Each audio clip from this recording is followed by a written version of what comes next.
And a lot of times people come to me and say, oh, one of the coaches told me that I need, to drag the bottom of the racket towards the ball and things like that. But you really shouldn't do it. You shouldn't focus on it, on the other hand. It should be more natural. And if you watch the wrist lag video, you already is going to be having this aha moment, because you're going to understand that it actually should be natural for you to do that. But if you haven't had it, watch this video. We're going to explain exactly what we mean by that. Alright guys, so Aritz is going to feed the ball to me, and first one, and I actually had to roll up my sleeve so you can see a difference of when I'm going to hit the ball, actually trying to focus on dragging my bottom of the racket, and then the second one I'm going to do more natural, more relaxed way. So you'll see the difference. It's going to be in the slow-mo in a second, so you won't hear me, but you'll see what's the difference. Alright, here we go.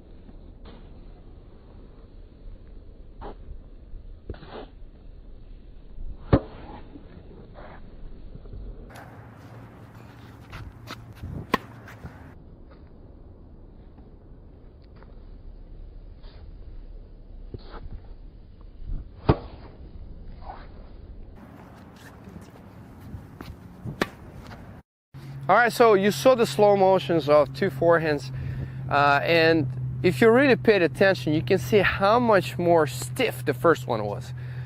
You could see that my muscles on the arm were so stiff, and the motion was very robotic, mechanical, comparing to the second one was more relaxed.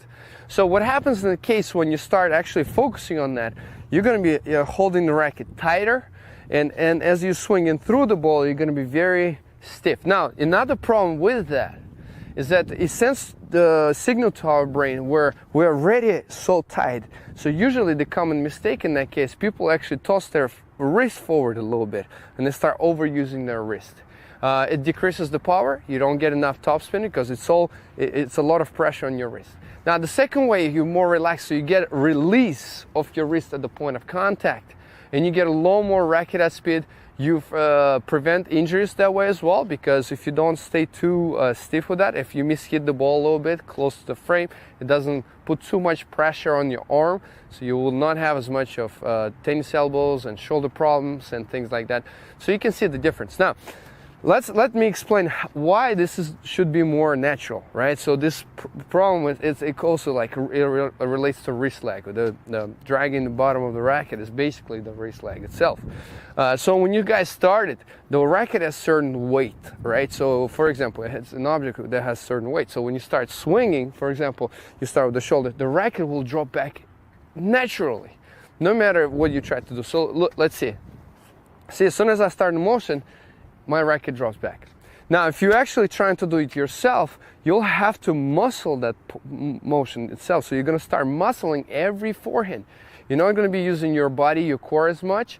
And at the end of the day, you're just going to get tired at a certain point hitting the ball. So you want to be really relaxed in that motion. You just take your racket back. And if you hold your left hand on the racket, it will prevent you from dropping the racket down. Make sure you hold it mostly with your left hand. Your right hand just there, present on the racket. When you start turning your shoulders and opening up to hit the ball, that racket is going to drop automatically. And as you're swinging forward, your bottom of the racket will be following forward no matter what. Okay, so the most common mistakes that people do, for example, is not holding the left hand on the racket long enough, so they open up too early, and then since they're muscling their racket, so it always comes out to the point where you're staying too stiff, you're holding the racket too tight throughout the whole point, and that's why you wouldn't be able to do that motion itself. So my main advice for you, just make sure focus on in between shots, holding your racket with your left hand mostly. If you're a right-handed player, just stay relaxed on the bottom of the racket, barely holding it. And when you get sideways, make sure hold it a little bit longer. And as you start swinging, keep it as relaxed as possible right until point of contact. When you hit the ball, you would just tighten up your fingers a little bit. So it would look more or less like this. You're turning and swinging through the ball. You see, turning, how I'm holding my racket, it will happen automatically.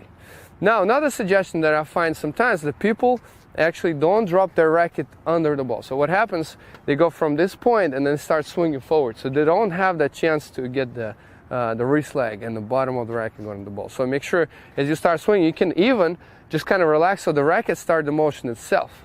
See, if I'm just relaxing, the racket is going to go down no matter if I try or not. So you're just kind of getting set up, the racket starts dropping down, and you pick it up at the end. So which will help you to get the racket back and generate the wrist lag and get the bottom of racket moving forward. So go back, review those slow motions, trying to see, and try to actually implement it while you're hitting the ball. It's more of a feel rather than trying to do it mechanical and do some drills. It's just getting the feel of it, of how you have to use the swing itself. Alright guys, I hope you really enjoyed this video.